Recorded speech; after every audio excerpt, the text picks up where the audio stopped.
General Stores, Tea House and Vada Pav Center, Automobiles, Collection, Constructions, Nehru Nagar, Vijapur Road, Solapur. Poladpur महाडचा विकास हा केवळ ठेकेदारी व जिल्हा परिषद पंचायत समितीचे उमेदवार निवडणे नसून विविध क्षेत्रातील लोकांना चालना देण्याची वृत्ती ठेवावी. मोरे महाविद्यालयाच्या रौप्य महोत्सवी सांगता सोहळ्यात आमदार प्रवीण दरेकर यांचे विजन. पोलादपूरसाठी मुंबई बँकेच्या माध्यमातून आपण कोट्यावधीचा निधी कर्ज स्वरूपात उपलब्ध करून देऊ शकतो, पण ज्या पद्धतीने माजी मंत्री स्वर्गीय प्रभाकर मोरे यांच्या मार्गदर्शनाखाली सुंदरराव मोरे महाविद्यालय, शिवाई शिक्षण संस्था व पतसंस्थेसाठी ॲडव्होकेट काळे, ॲडव्होकेट देशमुख आणि सहकार्याने व्रतस्थपणे काम पाहिले अशा लोकांना चालना देण्याची नेतृत्वाची वृत्ती असावी. यामुळेच या महाविद्यालयाला आमदार निधीतून 25 लाख रुपये देताना जर व्यापक दृष्टिकोन ठेवल्यास 5 कोटी रुपयांचा निधी अल्प व्याज दराने उपलब्ध करून देऊ अशी ग्वाही सुंदरराव मोरे महाविद्यालयाच्या रौप्य महोत्सवी सांगता समारंभ आणि वार्षिक स्नेहसंमेलनाचे उद्घाटक विधान परिषद सदस्य आमदार प्रवीण दरेकर यांनी दिली. महाड विधानसभा मतदारसंघाचे आमदार भरतशेठ गोगावले प्रमुख अतिथी, तर माजी राजीप सदस्य अमित प्रभाकर मोरे, माजी राजीप उपाध्यक्ष चंद्रकांत कळंबे, संस्थेचे अध्यक्ष ॲडव्होकेट संतोष काळे, उपाध्यक्ष ॲडव्होकेट विनोद देशमुख, सचिव अशोक बंधू देशमुख, महाविद्यालय विकास समितीचे सदस्य व RDC बँकेचे संचालक एकनाथ गायकवाड, पोलादपूरचे माजी सभापती दिलीप भागवत, महाविद्यालय विकास समितीचे माजी सदस्य प्रसन्ना पालांडे आदी मान्यवर उपस्थित होते. आमदार प्रवीण भाऊ दरेकर यांनी आपल्या मार्गदर्शनामध्ये विद्यार्थ्यांची भूक आता बदलली आहे. केवळ 2 वेळचं जेवण नाही तर समाजामध्ये प्रतिष्ठा मिळेल, स्वावलंबनासोबत इतरांनाही रोजगार देण्याची मानसिकता असून नवनवीन उद्योगाच्या वाटा चोखाळणाऱ्या उद्योजकतेची मानसिकता वाढीस लागली आहे. भाजपच्या माध्यमातून तरुणांची हीच भूक लक्षात घेऊन पंतप्रधान नरेंद्र मोदी यांनी विविध लोककल्याणकारी योजना आणल्यात. आपण वेळोवेळी पोलादपूर तालुक्यातून अनेकांना रोजगार देणाऱ्या उद्योगांच्या प्रस्तावाची अपेक्षा केली असून अद्याप एकही मायका सपूत प्रस्ताव घेऊन आला नाही, हे दुर्दैव आहे. अशा तीव्र भावना व्यक्त करताना आपण किती संसार उभे केले होते यावर आपली ओळख प्रतिष्ठा तयार होते असं मत मांडले. प्रमुख अतिथी आमदार भरत गोगावले यांनी रौप्य महोत्सवी वर्षात निमंत्रित केल्याबद्दल महाविद्यालयाचे विशेष अभिनंदन करून महाविद्यालयाच्या पुढील वाटचालीमध्ये बहुउद्देशीय सभागृह, आधुनिक संगणक प्रयोगशाळा उभारणीसाठी सर्वतोपरी सहकार्य करून महाविद्यालयाला भरघोस इमारत निधी उपलब्ध करून देण्याचे आश्वासन दिले. प्रारंभी मुंबई विद्यापीठाचे सिनेट सदस्य डॉक्टर दीपक रावेरकर यांनी प्रास्ताविकात महाविद्यालयाच्या रौप्य महोत्सवी वाटचालीचं अहवाल वाचन केले. यावेळी संस्थापक व माजी मंत्री स्वर्गीय प्रभाकर मोरे यांचे पुत्र माजी राजीप सदस्य अमित मोरे यांनी कैलासवासी प्रभाकर मोरे यांनी लावलेल्या सुंदरराव मोरे नामक बीजाचे आज वटवृक्षात झालेले रूपांतर पाहण्यासाठी भाऊ हयात हवे होते अशा भावना व्यक्त करून कैलासवासी प्रभाकर मोरे यांनी शिवाई शिक्षण संस्थेच्या संचालकांवर सोपवलेली महाविद्यालय चालवण्याची जबाबदारी त्यांनी अत्यंत प्रतिकूल परिस्थितीवर मात करून यशस्वीपणे पार पाडल्याबद्दल त्यांचे मनस्वी अभिनंदन केले. यावेळी माजी राजीप उपाध्यक्ष चंद्रकांत कळंबे यांनी महाड पोलादपूर तालुक्यातील असलेला उच्च शिक्षणाचा अनुशेष भरून काढण्यासाठी पारंपरिक महाविद्यालयाबरोबरच महाड पोलादपूरमध्ये इंजिनिअरिंग, मेडिकल यांसारख्या व्यावसायिक शिक्षण देणाऱ्या संस्थांची आवश्यकता व्यक्त केली. बक्षीस वितरण कार्यक्रमानंतर विमल वर्षा फाउंडेशनच्या वतीने विनायक मालुसरे, सुभाष मालुसरे, हरी शेडगे, दीपक धानवे इत्यादी विश्वस्तांच्या वतीने महाविद्यालयातील स्नेहा पार्ट व साहिल मालुसरे या विद्यार्थ्यांना उच्च लॅपटॉप प्रदान करण्यात आले. उद्घाटनानंतर विविध गुणदर्शन कार्यक्रमाच्या प्रारंभी प्राध्यापक डॉक्टर प्रभाकर गावंड यांनी सुंदरराव मोरे महाविद्यालयाच्या रौप्य महोत्सवी वाटचालीचा पोवाडा सादर केला. त्यानंतर माजी विद्यार्थी ओंकार मोहिते यांनी पखवाज वादन सादर केले. उर्वरित कार्यक्रमांमध्ये महाविद्यालयातील विद्यार्थ्यांनी निमित्त मिमिक्री, गायन, ग्रुप डान्स यांसह विविध कला प्रेक्षकांसमोर सादर केल्या. उद्घाटन कार्यक्रमाचे सूत्रसंचालन प्राध्यापक डॉक्टर मंगेश गोरे, प्राध्यापक डॉक्टर सुधाकर जाधव, प्राध्यापक डॉक्टर स्नेहल कांबळे यांनी मानले. आपण काळे साहेब थोडस धाडसानं पुढे या. 1 कोटी मागता का तुम्हाला मी 5 कोटी मुंबई जिल्हा बँकेतून देतो, कमी व्याजदरात देतो. आपण आणखी चांगला परिसर आणि वास्तू त्या ठिकाणी चांगली करा. सरकार आपल्या पाठीशी उभं राहील. मी जेव्हा या राज्याचा विरोधी पक्ष नेता होतो, सिद्धार्थ महाविद्यालयात माझं शिक्षण झालं आणि जेव्हा मला सिद्धार्थच्या प्रिन्सिपलचा फोन आला की आमच्या कॉलेज लिकेज झालंय, मी लगेच त्या ठिकाणी व्हिजिटला गेलो. तेव्हा राज्याचे समाज कल्याण मंत्री मुंडे होते, धनंजय मुंडे. मी तिथून त्यांना फोन केला की अशा प्रकारचं झालंय, तात्काळ बैठक लावा. नाहीतर मी त्या ठिकाणी मोठं आंदोलन करेन. मी या कॉलेजचा विद्यार्थी आहे. धनंजय मुंडे साहेबांनी तात्काळ बैठक लावली. आपण विनोदराव त्या ठिकाणी 12 कोटी रुपये समाज कल्याण खात्याचे आपण आंबेडकर कॉलेजला दिले. मी या सगळ्याचा उल्लेख एवढ्यासाठी करतोय की या ठिकाणी पैशाची कमी नाहीये. पैसे चांगल्या कामासाठी देणारी अनेक लोक आहेत, अनेक व्यवस्था आहेत. फक्त काम करणारी डिव्होटेड लोक त्या ठिकाणी पाहिजेत. जोपर्यंत तुम्ही त्या ठिकाणी डिव्होटेड होऊन काम करत नाही, कुठल्या तरी एका मोठ्या उद्देशानं काम करत नाही, तोपर्यंत त्या ठिकाणी विकास होऊ शकत नाही. मी महाडला त्या ठिकाणी मल्टी स्पेशालिस्ट हॉस्पिटल यावं म्हणून विधिमंडळात त्या ठिकाणी मागणी केली. बैठक लावली. आपण महाडला 200 खाटाचं मल्टी स्पेशालिस्ट हॉस्पिटल उभं केलं. काय मला काय इथं उभं राहायला यायचं आहे का? परंतु मला एक खंत आहे, मी राज्यात फिरत असताना, नेतृत्व करत असताना जर या ठिकाणी माझ्या दोन्ही तालुक्यामध्ये काही भरीव कामं दिसली नाहीत तर माझंही मन त्या ठिकाणी संकोचित होतं. म्हणून जिथे जिथे शक्य आहे, बरं त्या सगळ्याचा उपयोग आता तर आमची महायुती आहे, आमच्या शेटलाच होणार आहे. तटकरे पण नशीबवान माणूस आहे आपला. कसाही दिवस आले तरी आपले सत्तेत असतात. त्याच्यामुळे आता आमच्या महायुतीत असल्यामुळे आता त्यांचं नशीब तर काय वाईट नाहीये. त्याच्यामुळे आम्ही सगळे एकमेकांना त्या ठिकाणी मदत करून त्या ठिकाणी विकासाची या ठिकाणची गंगा आम्ही त्या ठिकाणी पुढे नेणार आहे. म्हणून आमच्यात चांगल्या पद्धतीचा समन्वय असावा. म्हणून उद्याच राज्यभर 36 मेळावे आम्ही घेतोय. कारण शेवटी तुमची मनं जुळली नाहीत. आम्ही त्या ठिकाणी वरिष्ठ पातळीवर ठरवलं की या तिघांचं एकमत होऊन चालत नाही, की अजितदादा, देवेंद्रजी आणि शिंदे साहेबांचं एकमत होऊन चालत नाही. दुसऱ्या फळीच्या नेत्यांचं मनोमिलन झालं पाहिजे, जिल्हा स्तरावरच्या नेत्यांचं मनोमिलन झालं पाहिजे, तालुका स्तरावरच्या नेत्यांचं मनोमिलन झालं पाहिजे. आधी गावापाड्यात असणाऱ्या कार्यकर्त्यांनी सुद्धा विकासाचा विचार घेऊन काम केलं पाहिजे. नाही तर वरती महायुती, इकडे आम्ही एकमेकांचे पाय खेचतोय, तर त्यांनी त्या ठिकाणी विकास होणार नाही. आपण स्पर्धा करा, विकास कामांची स्पर्धा करा. आणि लोकांना सांगावं लागत नाही. प्रवीण दरेकर कधीही कुठे दौंडी पिटायला जातात, जिथे जिथे जातो, ज्या तालुक्यात, विदर्भ असो, मराठवाडा असो, एक आपुलकीची भावना, की भाऊना सांगितलं म्हणजे रिझल्ट मिळेल. हे महाराष्ट्रातल्या कानाकोपऱ्यातल्या सर्वसामान्य माणसांचा आज विश्वास निर्माण झालाय. हा विश्वास राजकारणात होत नसतो, हा विश्वास तुमच्या कृतीत होत असतो. आणि ती कृती आज या ठिकाणी शिवाई शिक्षण संस्थेचे सगळे या ठिकाणचे पदाधिकारी करतायत, याचा आम्हाला सार्थ अभिमान आहे. कुणी या ठिकाणी सांगितलं इंडस्ट्री आणा, लोकांना, बेरोजगारांना या ठिकाणी काम मिळेल. इंडस्ट्री आणण्याचा आपण प्रयत्न करू, परंतु काय इंडस्ट्रीने आपल्याकडचं भलं झालंय? इंडस्ट्रीने इथलं पर्यावरण, इथं वातावरण प्रदूषित करून टाकलं. महाडला आमच्या MIDC आला, सगळं आमचं सावित्रीचं पाणी त्या ठिकाणी रसायनाने पूर्णपणे वाट लागले, मासे मेलेत.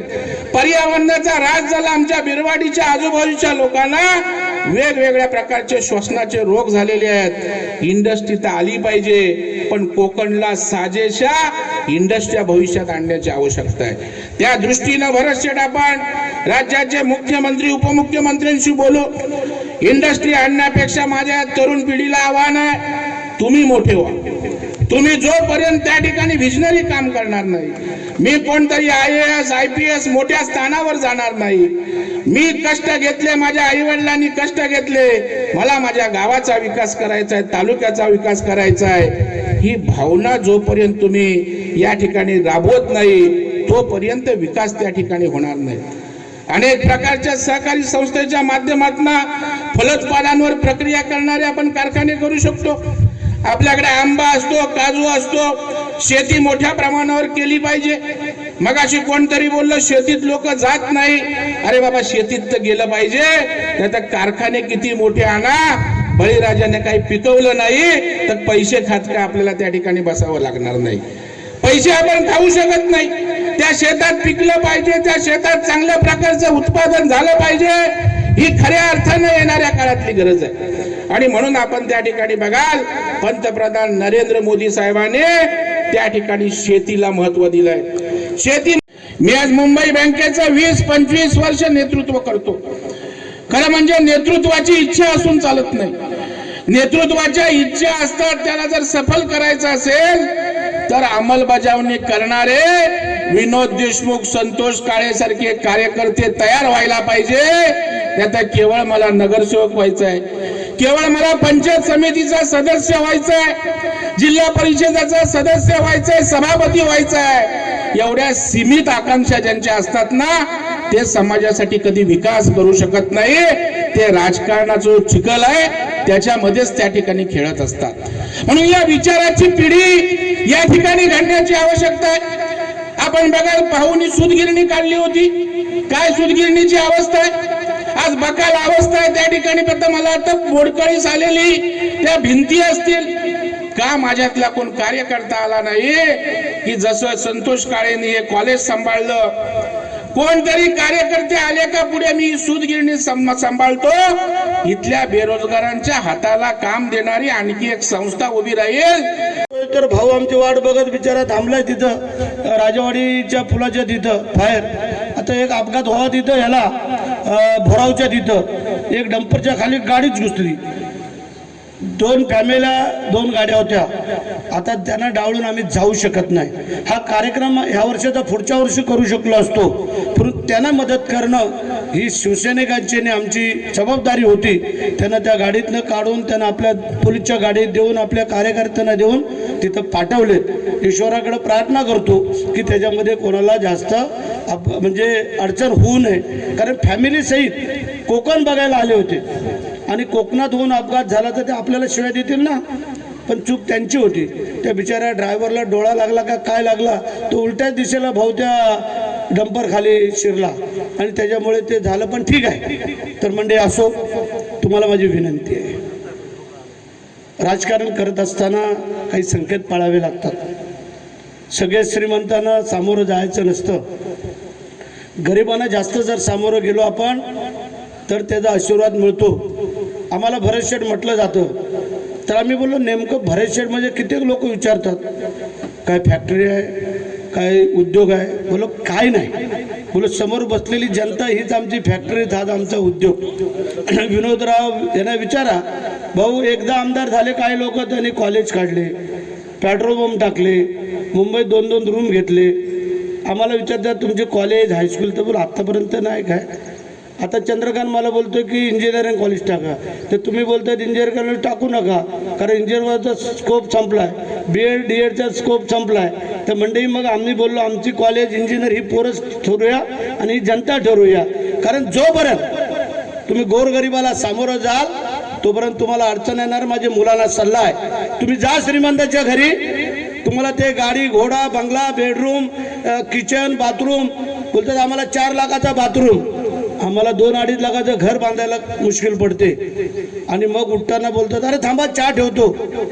साल्यानो तुम्ही ऐका, अर्धा तास झाला तुला सांगताना आलं बायकोला चहा ठेवायला, आणि मग गरीबाच्या घरी जा, विचारा भाऊना, लगेच तांब्याभर पाणी देणार.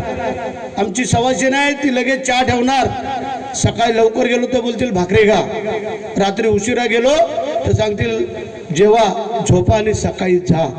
म्हणून शेठ जर बनायचं असेल ना तर गरीबाचं बनायचं आहे, श्रीमंतांचं शेठ कधी बनायचं नाही. बस एवढा आशीर्वाद ठेवा. भरत शेठ तुमचा, आता मंत्रीचा आलो असतो आम्ही दोघं होऊन, परंतु ठीक आहे. आता ती इतिहास वेगळा आहे, भाऊला तर माहिती आहे, आलेलं ताट बाजूला केलेलं आहे. हा इतिहास आहे या राजकारणामधला. भरत शेठ आणि प्रवीण दरेकर या तालुक्याचे सुपुत्र, ज्या आधी लगीन कोंढाण्याचं आणि मग रायबाचं, ज्याने आपल्या रक्ताने अमर इतिहास दिला गेला, तो इतिहास या राजकारणामध्ये आजकाल तुम्हाला माहिती आहे की ग्रामपंचायतीचं सदस्यच सोडायला मारामारी करतात.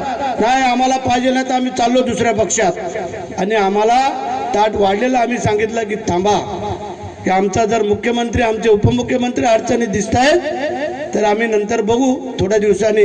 ते थोडे दिवस काय आमचे अजून आले नाहीत, येतील का नाही ते सांगू शकत नाही आहे, पण वाट बघतोय.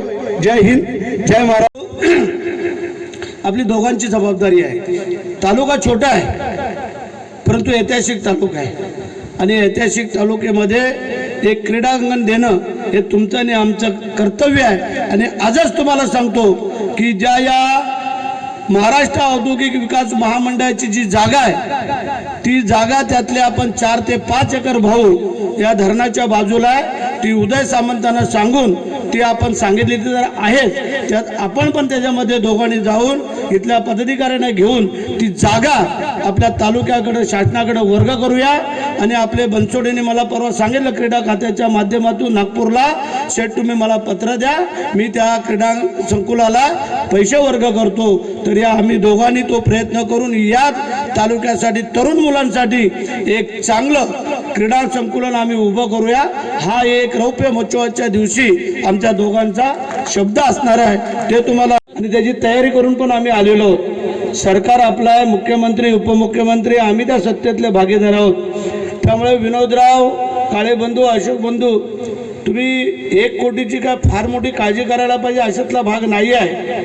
आणि ती कशी तयारी करायची त्यात आम्ही बसून इथे ठरवलेलं आहे, कारण दोन्ही आम्ही या भूमीतले आहोत। आजच पहिलं डिक्लेअर करतो, तुम्ही आता सांगितलं जर आमच्या आमदार निधीतले पैसे देता येतात तर भाऊ पण देतील, पण मी तर माझ्या आमदार निधीतले 25 लाख रुपये तुम्हाला मी देण्याचं देतो। आणि ते आमचं अधिवेशन पण लवकर संपतंय, पुढच्या महिन्यामध्ये 4च दिवसाचं अधिवेशन होणार आहे, नंतर आचारसंहिता पण लागणार आहे, पण निधी आमचा चालू होणार आहे। त्या निधीतले तुम्हाला आम्ही 25 लाख रुपये हे आपल्या कॉलेजला, कारण हे कॉलेज हे आपलं कॉलेज आहे, कारण तर संपूर्ण या महाराष्ट्रामध्ये या पहिल्या सभा होत आहेत तिन्ही पक्षाच्या एकत्र, कारण जे कोणी पाण्यामध्ये देव बुडवून ठेवलेले आहेत ते वर येऊन द्यायचे नाही आहेत, आणि अशी रणनीती आखण्याचं काम या उद्याच्या सभेला होणार आहे। म्हणजे असो कॉलेज बोलल्यानंतर आता कॉलेजपर्यंत आम्ही नाही गेलो त्यामुळे आम्हाला काय ते फार कळणार नाही, परंतु जे काही व्यासपीठावर सगळी मान्यवर मंडळी आहेत यांचे विचार बाकी आम्ही ऐकल्याशिवाय सोडणार नाही। आणि काही गोष्टी असतात त्या आम्ही आत्मसात केलेल्या आहेत, आणि त्याच्यामुळे तुमच्या तर वडिलांनी एस टी महामंडळामध्ये नोकरी केली, त्याची जाणीव तुम्ही ठेवून कधीही मागं वळून पाण्याचा प्रयत्न केला नाही की आपण काय केलं आणि कशा प्रकारे पुढे वाटचाल करतोय। हो, आमच्या तर वडिलांनी शेती केली, त्या शेती केलेल्या माणसाला आम्ही विसरू शकत नाही आहे, कारण त्यांच्यामुळे आज आम्ही इथपर्यंत आलेलो आहोत। तर माझी एकच विनंती आहे की आपण या कॉलेजची जी काही इमारत बांधायला घेतलेली आहे हे महत्त्वाचं आहे, तुम्हाला ऐकायचं आहे। व्यासपीठावर असलेल्या मान्यवरांची कुठं कुठे लांब जावं लागलं असतं हे आम्ही ध्यानामध्ये ठेवलेलं आहे, आणि म्हणून जेवढं जे काही शक्य करता येईल तेवढा आम्ही निश्चित प्रयत्न करू।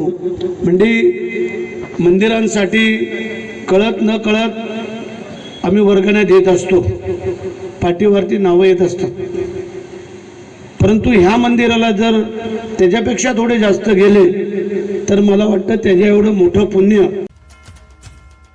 Paras mobile accessories and electronics, mobile व TV रिपेरी, मोबाईल व सर्व डिश रिचार्ज।